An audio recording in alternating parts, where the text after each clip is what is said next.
Alexa, what's the temperature? Right now, it's 5 degrees Fahrenheit. Tonight, expect a low of -8 degrees. Why am I doing this again?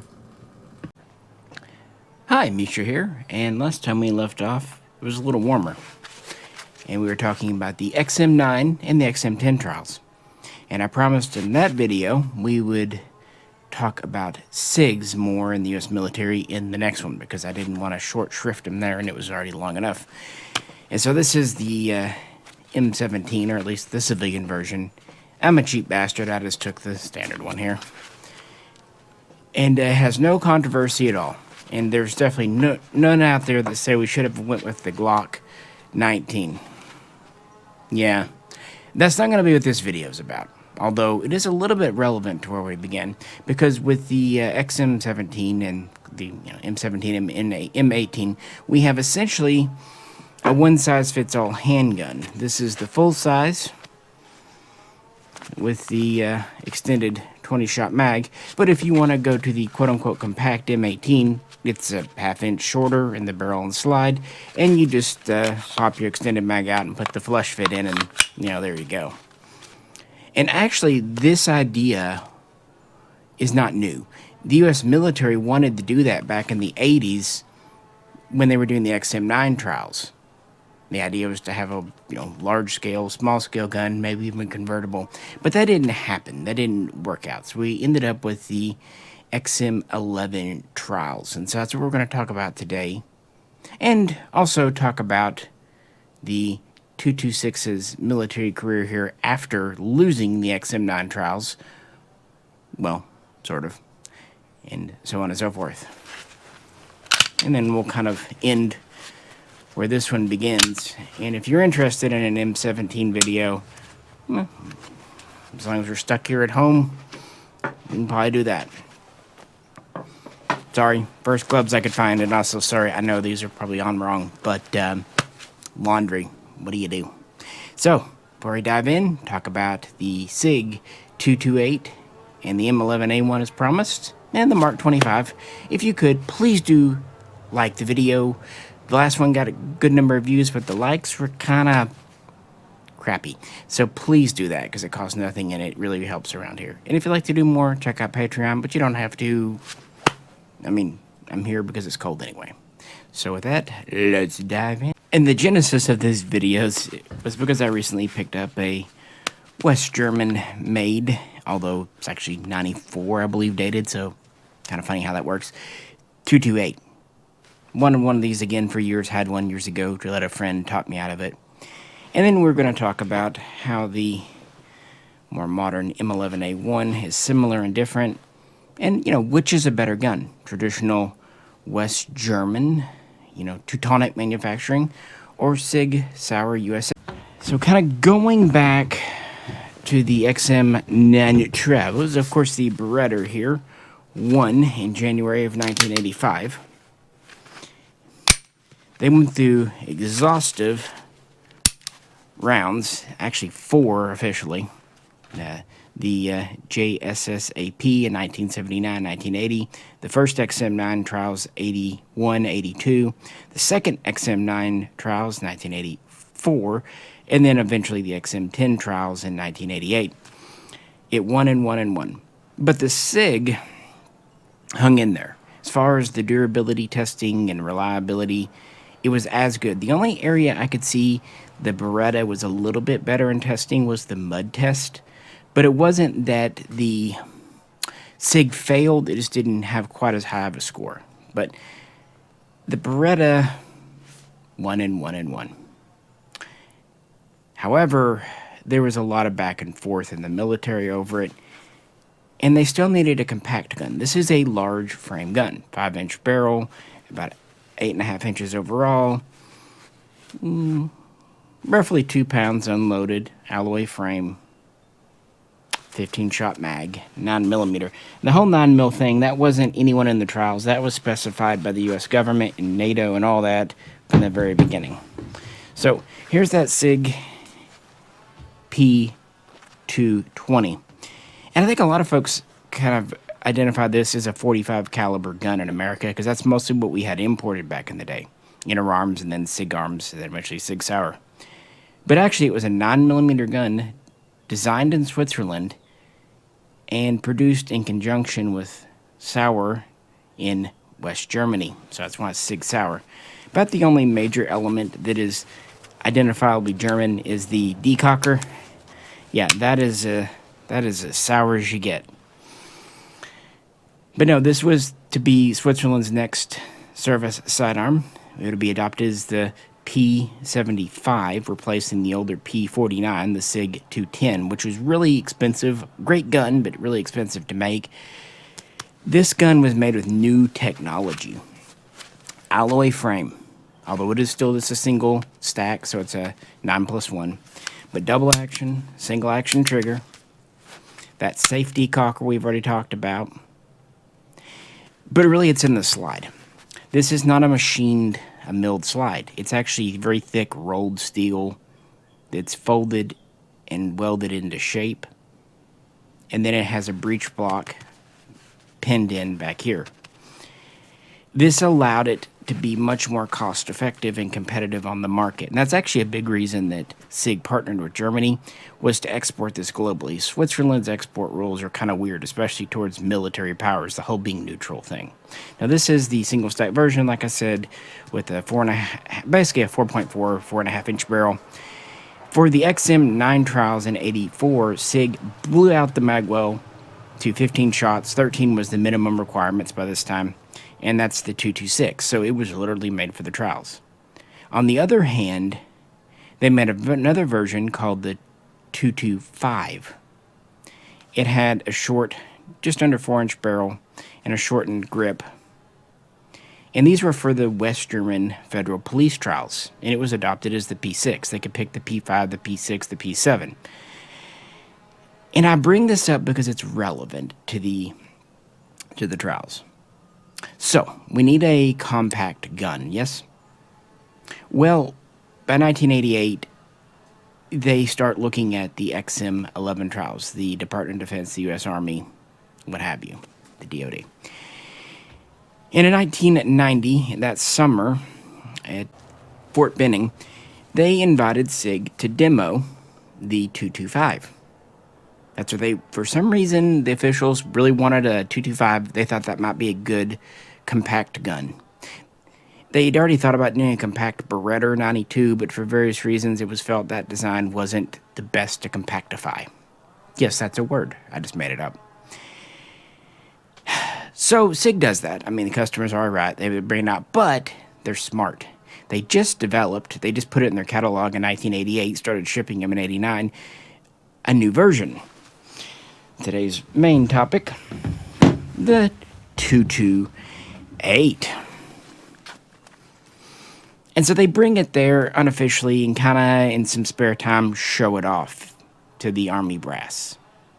Basically, this has the short slide and barrel of the 225. It's about 3.9 inches, just a little less.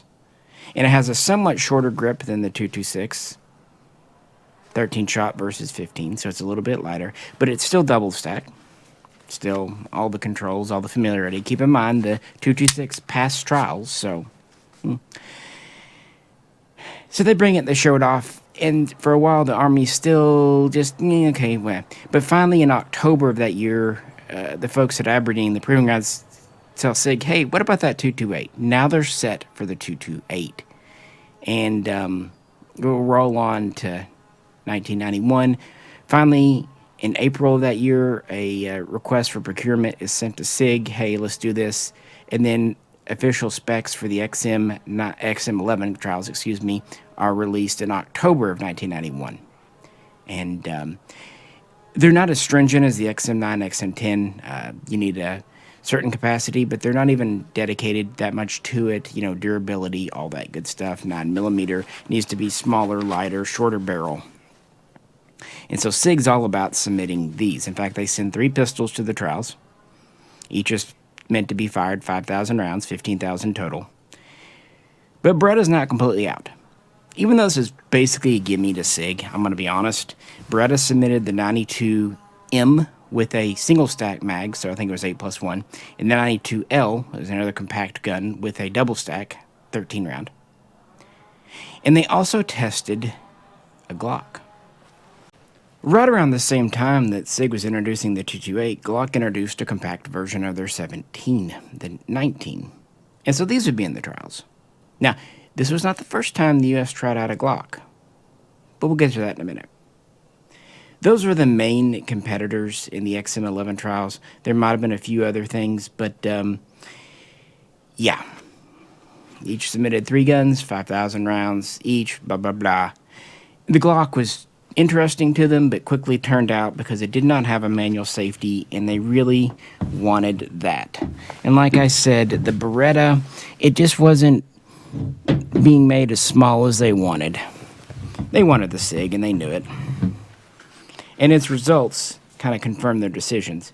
They were allowed to have 17 stoppages out of the total 15,000 rounds shot in the trials. How many did the 228 have? 1. It was clearly winner. Already by April of that year, 1992, the trials, the firing portion had begun in January.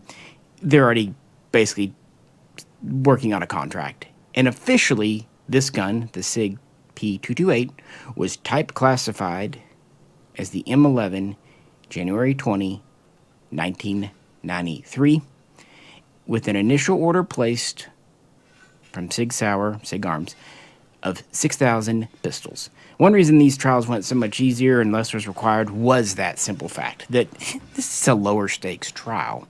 Plus, I think by this point, after all the decade of bleh for the picking of the full size, everyone's over it. And again, the full size version passed trials. And orders would begin. The first 600 or so were earmarked for the Air Force, whereas the Army was still kind of in charge of the XM11. And then Rock Island, who had released the specs for the XM11 trials in the first place, would receive the next 5,000 some pistols and kind of just release them from inventory as needed. And a compact gun was in fact needed. The idea was for MPs, investigative services, aviators ended up really liking them, and several others. But how did it stack up to the M9? Naturally, they would test the new M11 against the M9. We have a shorter barrel, overall length of under 7.1 inches, and a dry weight, unloaded of about 26.5 ounces, a little less. Of course, it's 9mm, 13 shots. Did that really sacrifice anything? After all, our M9 here has a 5-inch barrel and weighs quite a bit more. And what they found is in a mechanical rest, the two are almost identical accuracy-wise.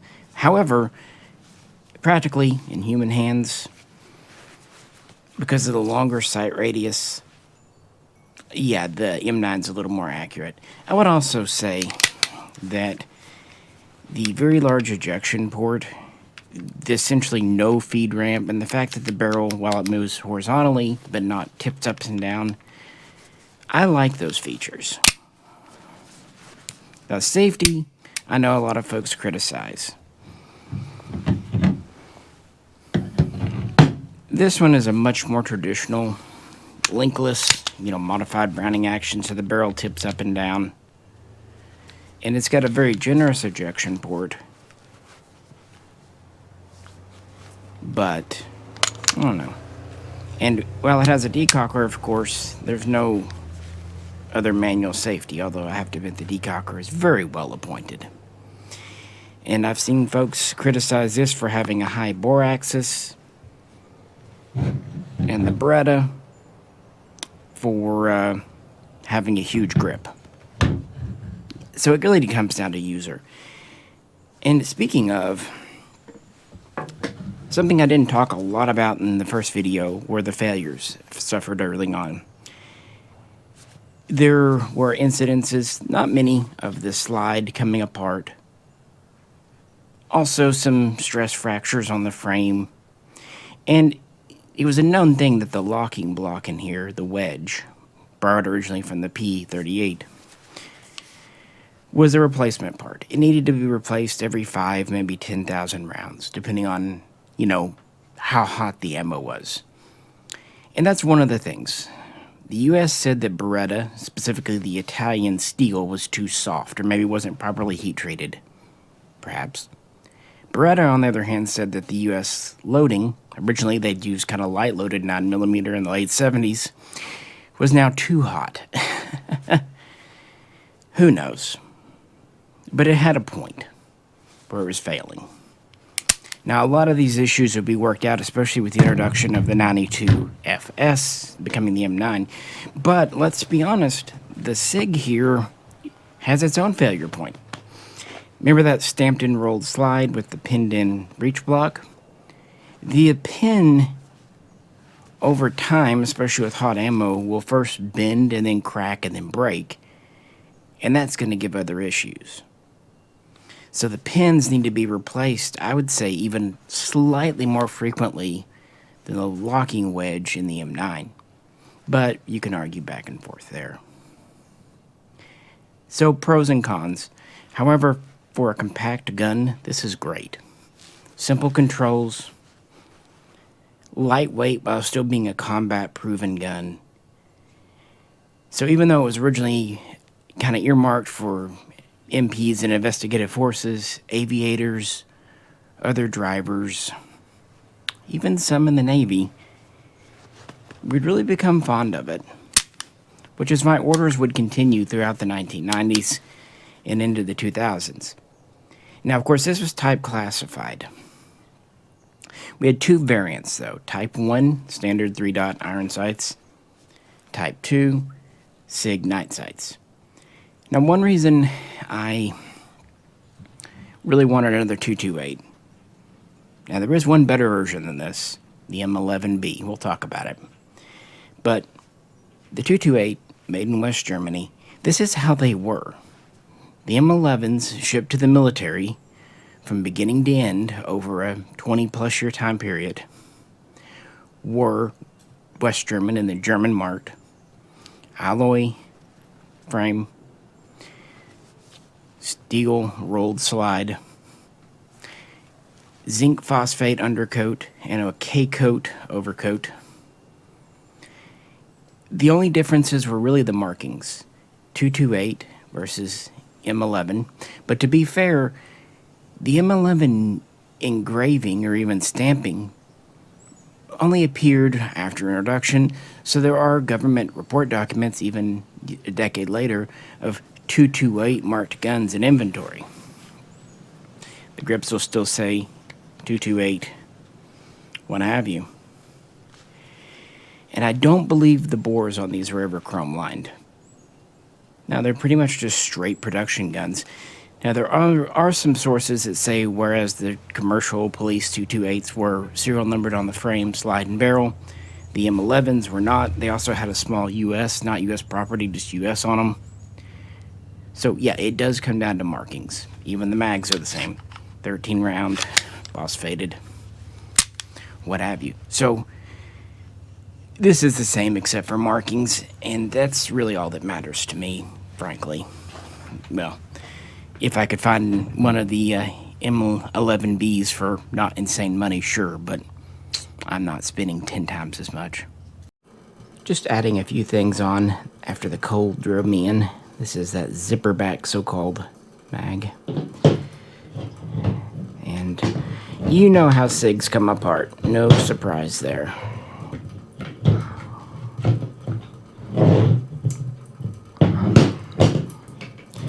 And one thing to note is the braided spring, and actually the whole technology, the stamped and rolled slide, the braided spring, a lot of this technology was carried over to SIGs later, SG550, the SGGW 90 series. Of course, this is aluminum alloy that is machined steel. And the bores would not be chromed on the standard Swiss military P75. And for that matter, the Swiss military's STGW-90 did not have, and does not have even today, a chrome-lined bore. Now we get to backtrack, because this was not the first SIG, not the first of the P228 series to go into service. We've mostly talked about the Army, a little bit about the Air Force. Let's talk about the Navy, and of course, the SEALs in particular. Back to 1985, Back to the Future. The SEALs went with the M9, but it doesn't seem like they were ever just super stoked about it. You had a lot of 1911 traditionalists and a lot of people that were just inclined towards the SIG, maybe even the Smith. So when in 1986, one of these let go, the original 92F, not the 92FS, and the slide cracked and gave a member of SEAL Team 6 a little boo-boo. Let's be honest, he probably got worse than a Saturday night bar brawl that week. But I get it. It was a good excuse to say we're not happy with this. It's amazing how quickly they ejected the M9 and went to testing other guns.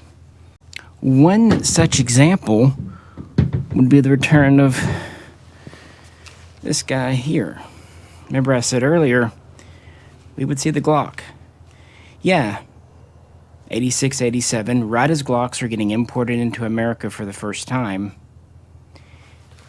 the Navy SEALs do try out the 17.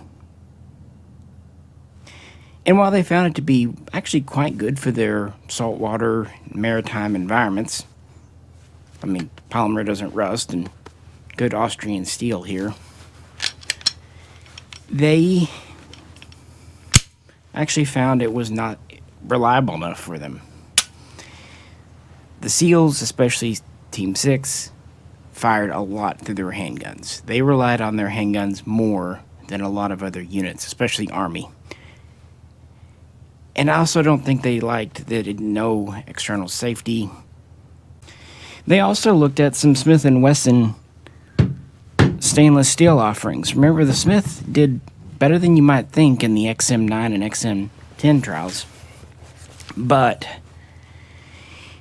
it just wasn't good enough. It never met the durability standards.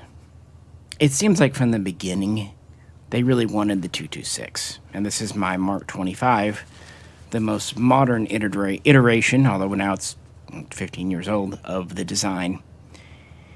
But they started putting the original 226 through environmental testing trials, basically what the SEALs would use it in: sand, dust, mud, salt water, more salt water, more salt water. And after that, 86, 87, 87, 88, they put it through an endurance test. They had 5 they were testing. Some sources say 30,000 rounds per pistol, maybe, but I think it's 30,000 rounds in total, so 6,000 rounds per gun. If you know, let me know. I've also seen 10,000. Either way, very high round count. And after that, they order, 1988, 800 guns from SIG-Sauer, SIG Arms. And in 1989, SIG started shipping the original version of these. Also, at the same time, Naval Special Warfare, Crane, looked at the new 228. So there's some evidence that in this 89-90 time frame, some 228s, smaller numbers, but still some were shipped alongside the 226 to the Navy. Now, these are small batches, hundreds, not thousands. In fact, neither the 226 or the 228 would ever be type classified at this time in the Navy. They were just, off-the-shelf purchases. And the original 226s the SEALs got were just straight West German guns.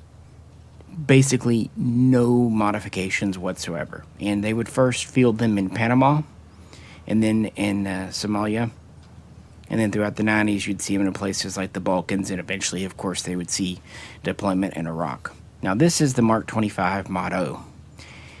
There would first be the 226 Navy, which It's a little hard to nail this stuff down because we don't know exact orders and dates, but it is relevant to the M11-A1 we'll soon talk about. That rolled steel slide. It was made in Germany, alloy frame, but SIG-Sauer Incorporated in New Hampshire is getting more and more going. And they introduce a new handgun line, the P229, initially for 40 Smith & Wesson. That cartridge hit in 1990, and trust me guys, if you weren't there, it was big in that era, police whatnot. And SIG was one of the first companies to develop a handgun for the Smith & Wesson cartridge. Now, a lot of companies took their existing 9mm guns and just 40 Smith & Wesson. Now, SIG made a new gun, the 229, and for this, they went to a thicker, better slide that was machined stainless steel with a blackening coating. So they went away from the breech block system, all that. And this has it here. They also went from an internal to an external extractor, which is just objectively better.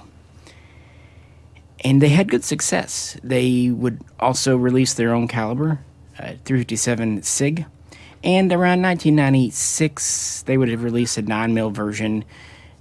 And that's when the 226 Navy came about, so with the new slide. This also seems to be when the phosphated small parts and some other small updates to the finish were introduced for the Navy, you know, just better salt water. Were the bores chrome lined? Oof. There's definitely evidence that some early 226s sent to the SEALs were. But then there's also evidence that they wouldn't be for a while. Now, at this time, it's not known as a Mark anything, just the 226. Around 2004, SIG would introduce a rail 226R, 229R, 229 being the compact version, 226 being the full-size 4.4-inch barrel version. And this would become the SIG P226R Navy. Now, this rail was proprietary to SIG. It was mostly 1913 compatible, but had a kind of a curvy curve on it. Just a quick size comparison. The M9, Mark 25, and then even, of course, the smaller 228. So you can see it is a somewhat smaller and lighter gun, and in some ways, maybe a simpler gun. Now we can finally talk about the M11-A1 and the Coast Guard. A little up close at the table. Original P228, Mark 25, M11-A1. Note how it has the round trigger guard versus the more squared and hooked style that we saw on the 226 and MK25. And the style of markings on this compared with this, and of course, original. In some ways, we have the M11-A1 because of the Coast Guard. They did their own thing. They're part of the military, but especially as the war on terror drew on, they would have more border control, law enforcement, and as their M9s started to wear out, they put a lot of rounds through them, sidearms.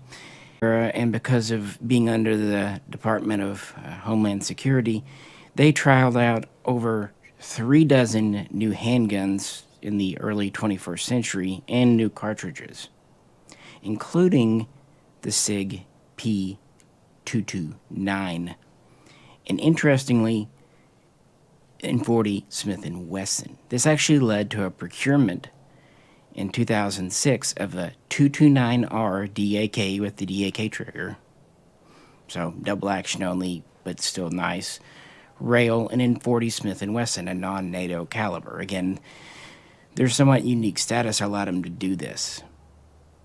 And the Navy took note. While the SEALs preferred the full-size 26, others in the Navy, like I said, aviators, like the 228, But even under the special warfare, the special boat service guys, the drivers that get the SEALs where they need to go, small ships, cramped engine rooms, what have you, they like the smaller size of the 228. So the guys that went ashore took the 226. It was essentially their standard gun. Although they had others in their toolkit, the Mark 23 was a thing. It existed. By the way, Mark 24 was not ever a designation applied to a SIG. That was actually an HK 45 CT. The Navy took note. In fact, around 2009, 2010, they ordered a couple of thousand. Again, SEAL Team 6 kind of gets whatever they want. Of the Coast Guard's Spec 229 RDAK. And that must have impressed them, because finally, in 2011, we get this. The 226 Navy turns into the Mark 25 Mod. Oh, it's finally officially type classified here and updated. This has the anchor, it has the UID sticker, it has the phosphate, corrosion resistant finish. Of course, it has the single piece slide. Still takes the same old 15 shot mags as usual. Does it have a chrome-line bore? Maybe? It seems to be hotly contested if the bores on these were chromed or not. Some might have been, some may not. The original 228 here is definitely not a chrome line bore. It's obviously high-grade steel, no problems there. And this definitely has a phosphated external finish. But the question is, are the bores internally chrome-lined, chrome-plated? Some on various forums have said they've contacted SIG and they said no. But then, if you look online today, on the SIG-Sauer website, it shows a chrome-lined bore barrel you can buy for a 226 Mark 25. And as people point out, not all bore chroming looks the same. Some of it's shiny, some of it's not. There are reasons behind it, doesn't really matter. I think the external phosphating, the saltwater resistance, probably more important. Of course, when the 92 SBF, which would become the 92F and the M9, was dripped up, it had a new brunette finish instead of blued externally, and Beretta would chrome line the bores on these. Americans, really myself included, like chrome plating. It's good for longevity and cleaning. Of course, people that aren't as impressed by it say that it negatively impacts accuracy and that good stuff. But what do you think? And at the end of the day, does it matter? I figure the truth is some Mark 25s have the chrome bore, some do not. Why? SIG-Sauer Incorporated, New Hampshire. That's why, baby. Take it for what you will. The big deal here is it has a standard multi-slot 1913 spec rail and SIG light night sights. And according to SIG, the ones we get are literally the same guns they were shipping to the Navy. So while the Mark 25 is relatively new, 2011 was when the order was placed and this was spec'd out, it just draws upon the 226, the 226 Navy, the 226R Navy. It's like the fourth iteration, and we don't know how many SEAL teams and others in Special Weapon Command Crane got several thousand. But we see several updates here. That external extractor is better. This is a better slide. I'm sorry. Now, interestingly, Germany never made this style of slide. This is a unique American part, going to show that New Hampshire can innovate, and in a good way. Now, the early 226s were often, and the 229s and such, were often a American slide and a German frame, but eventually they started making everything here and kind of innovating more and more in the 21st century. I really like this gun. It's a very good shooter. Nice double action trigger. And with it, they really addressed the main failure point. I'm not saying it's a perfect gun, nothing is. But I can understand, even the full-size version here with the 4.4-inch barrel is noticeably more compact and streamlined, no safety on the slide, than the M9.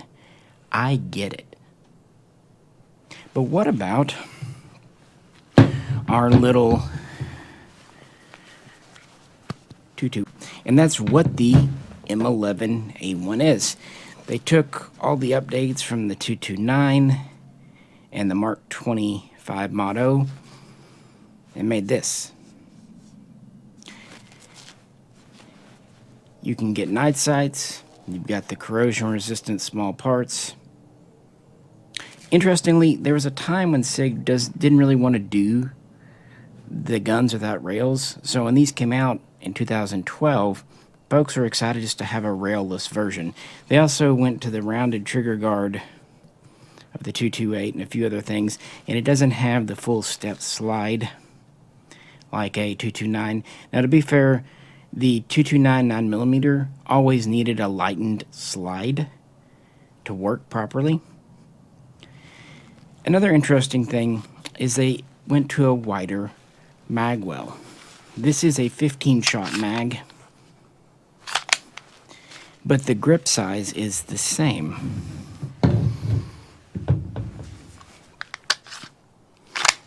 They originally made the wider frame for 40 Smith & Wesson and 357 SIG. But when they carried it over to 9 here, they got 15 shots versus 13. The only problem is this mag is too wide to fit in the original 228. Very easy to tell the original mag from the updated one with the ribs in the side. And because it starts off as a single stack, it'll start to go in and then it'll stop there. It's just, yeah. And interestingly, the 226 uses the same spec as the 228 there. So these mags are interchangeable. You can put these in the 228. They'll just hang out a bit. And you can actually put them in the M11-A1. But they might have some slop. But the newer mags here won't work on either of the older guns. This is the Mark 25 P226 mag. Pops in no problem. And it kind of goes to show you how much it hangs out. The grip on the 228 is about ½ inch shorter, but also having the polymer base plate versus the straight metal adds a little bit of height back. Here's the original 228 mag in the updated M11-A1. It fits, just not everything. I think the base plate keeps it, because I think the base plates are the same. Yeah, so that keeps it from moving. But if we put the 226 Mark 25 mag in, we can see it does have some side-by-side play. Would that negatively impact reliability? Honestly, I don't know. I just kind of find that interesting. So this was basically just taking all the updates and making a better gun. I love this giant external extractor. That's got to help. Weight-wise, isn't much heavier, even though it has a machine slide. It's still under 28 ounces unloaded. So you're looking at 1 to 2 ounces difference. Better durability. This does also have the SRT, short reset trigger, which is pretty cool. Like I said, night sights are standard.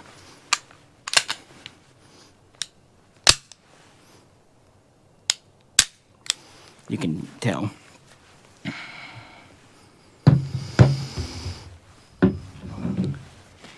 So this is a better gun in every way, I would really say, except it's not a military designation. M11-A1 is a SIG company designation. They did send a few to the military, to the DoD, to, I'm sure, the SEALs. I don't think they ever expected them to be adopted, but hey, just in case, they showed them off, but no one was really interested. But they marketed this, and I'm sure part of that was the success of the Mark 25 here. They also made a threaded version called the Mark 25 TB. It seems like after that 2011 order, these would stay in heavy rotation for about 5 years and then start to be replaced. Kind of the fate of the 228 as well, M11s. Like I said, there were small purchase orders throughout the 90s, more in the 21st century because of the War on Terror. How many? At least 25,000, some say 50,000 were bought. Looking at inventory reports, of course, you know, attrition and replacements and everything, around 2003, so the start of the Iraq War, there were at least 6,000 in service, probably more, not counting police and like the Secret Service and a few others in the IRS that might have had them. And even by 2013, at least 5,000 are still showing in service. But the problem is it was spec'd out as a 228 with the old style slide. So even orders in the 21st century were essentially this style. And so that's why they're all still made in West Germany and then Germany, because the US company never made this pattern.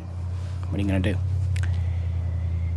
And the last contract was in 2010 or thereabouts, and it was with the Air Force. And that's actually where that M11-B I mentioned came from. Right as the contract was being fulfilled, the Air Force ended it prematurely, or there were contract overruns. Take it either way. This left SIG with around 50 M11s in inventory that they couldn't sell per contract with the government. It's the terms. So in 2012, they decided, well, we'll just remark them M11-B and sell them off at the SIG Pro Shop in Exeter, New Hampshire. And to be fair to SIG, they shipped them in a military case with the military manual and 3 military phosphate mags, and they sold them for the same price as any other 228, 229. But obviously the aftermarket immediately hopped on them, and even then they started selling for $3K up, and today probably $5K. They know people want military style guns, so I'm not alone in that. And that's why the M11-A1 is so attractive. In fact, I was considering maybe hanging on to one of these until that 228 came in. It's not a military gun. I know that's being pedantic. It also helps that I paid half for this used 228 what a new one of these goes for, so I'm also just being fiscally responsible. I appreciate Swiss and German-made guns. And most of the time, yeah, I like the older style too. And I really do like the 228 and the original 226s. But it's impossible to say this isn't a better gun. It may not be quite as nice looking, but it is, smooth. And the SRT trigger is actually very nice. You get factory night sights. It ships with 3 mags in a day and time when we're lucky to get 2 with any pistol, and they're even a higher capacity than previous. Of course, there's that minor thing that, compatibility, but oh well. No rail, but that seems to be what people want.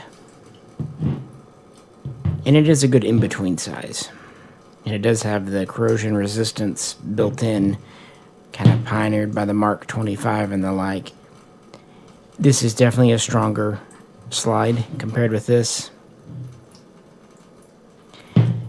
Yeah, it's just difficult to see any areas where this is a weaker pistol compared with this one, except one, and it has nothing to do with the gun itself. But without service, it loses that certain something, because this is no longer a compact gun by modern standards. It's kind of a mid-size gun.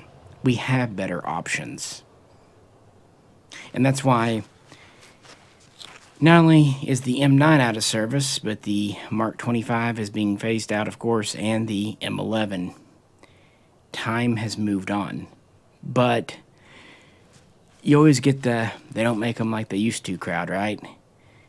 Well, is there any legitimacy to that? Let's kind of end the video there. Wrapping things up, The M9 gave way to the M11-A1, and it doesn't seem like any serious consideration was given to the M9A3 or M9A4. By that time, they were ready to move on. The 226 and 228 were small but steady and very beloved purchase orders, and so the Mark 25 was just a natural update, rail and whatnot. And in a different world, the M11A1, maybe if it had come out 10 years earlier, would have fit. But really, by that time, we have this jobber, the M17. And if you want to go to a compact, just switch your slide and barrel out and pop the mag. Here it is with the flush fit. Still holds 17. This is 13. And height-wise, about the same. And even the length, not a whole lot different. You can buy M18 conversion kits, uppers. I considered it once, but you're just saving a ½ inch. And to me, they're a little overpriced. But, you know, your mileage may vary. For what it's worth, this gun of mine, which is an earlier production one, has been a fun, good shooter. And lots of friends and family have enjoyed it. And I will say that, be it that, or the M11A1 or the Mark 25, SIG's pricing is not exorbitant for what you get. I'm just trying to be fair and honest. As I mentioned briefly in the first video, around 2006, Beretta did introduce an updated version of the 92, the 92A1 rail, new patterning, a few new features. And these were used as the, I don't want to say adopted exactly as the M9A1, they're more off the shelf. But the Marines did purchase some. Again, War on Terror, that kind of thing. And like the 226, the Mark 25, you see that nod towards modernization. And these are still good, dependable guns, especially they've improved the locking block system in these two with heat treats. There was a bunch of hullabaloo with some poor aftermarket contract mags, but that's not really something you can blame on Beretta. And of course, there is the Colt M45A1 2012 that they made a big deal about the 1911's back, and then no one used it or liked it. Actually, counter that in 2015. The Navy and Marines started authorizing the Glock 19. Now, this is not a 19, this is a 19X, but it works. It was this style, Gen 5, known as the M007, James Bond. It was put into inventory, and so you start to see the Glock phased in a modern form, although it would have been black with the shorter 19 grip, not the full-size 17. They're still kind of hung up on not having a safety, but, you know, there's obviously automatic safeties. But that started to replace some. It was just lighter, easier. Finally, Glocks made a name for themselves. And then, of course, you get to the XM17 trials. There were efforts as early as yeah, there were. But as early as 2013 to replace. They got serious in 2015. Did the SIG P320 actually pass the trials? Would the Glock submission, that's why I've got the 19X, it's the closest we get to the Glock submission, except theirs had a safety finally. Glock gave in. Did it win? Is it the best? You know, it's kind of funny. You see the same thing happening now. The 1911 was praised after the M9 was adopted. Now that the M9's out, or going out mostly, you hear a lot of folks who served with them, Iraq, Afghanistan, and other places, remembering them more and more fondly as time goes on. And now this is the new kind of whipping boy. You know, and I'm not saying it's right or wrong. It's just funny that when the 226 lost in the 80s, it was the popular thing. It's like, it seems like whatever's winning is the people want to go for the underdog. When this was the underdog, I don't know. And my point is, the 226 and 228, while excellent guns, weren't perfect. And the M17 full size and M18, which is mostly what the Navy and Marines are using, the Army's the 17 user, it's not perfect either, but it's also still relatively early days. I've heard good and bad things either way. But at least they finally did go to the more or less universal frame pistol. Different slide, different mag to make it a compact striker fired gun. So if you'd like to talk more about the handgun trials and all that, and we can do a third video at some point, but I'm going to be honest, my hands are cold, my feet are cold, we're losing daylight, but I wanted to talk about the XM11 trials and the Navy use of the 226 because A, there's not a ton of information out there, and B, there is some misinformation. Quite a bit of it, actually. And I'm sure I'm not 100% correct. I'm not saying that, but I've done my best to research for you. So if you know differently, especially like when I was talking about the Navy SEALs round testing criteria for the 26, let me know. Because I've read 3 different sources claiming 3 different numbers. But I do try. Begin. Snowy, coey weather out here. Figure we might as well do some U.S. handguns.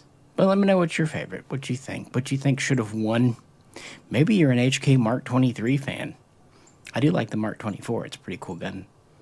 Again, just because the SEALs have something in their inventory doesn't mean it's their only gun. Although the 25 was their more or less unofficial and then official sidearm for a long time. And likewise, the 28, the M11, served for decades. Not as in great numbers as the M9, M11-A1 later on, but still, it was there and gave a very good handgun. You know, one size fits all doesn't always work. Anyway, as I said at the beginning, if you could, please at least like the video, share it with any buddies, sub if you haven't. And if you'd like to help us do more, check out the link to Patreon. With that, I'm cold, and I want some warm food. So, I'll catch you very soon. Next. Alexa, what's the temperature? Right now, it's 1 degree Fahrenheit. Fantastic. Tonight, expect a low of -8 degrees. Alexa, what's the weather tomorrow? Here's the forecast for tomorrow. Look for cold temperatures, with a high of 18 degrees Fahrenheit and a low of -1 degrees. Please like, share, and subscribe. My feet and hands are cold. These guns are made of metal.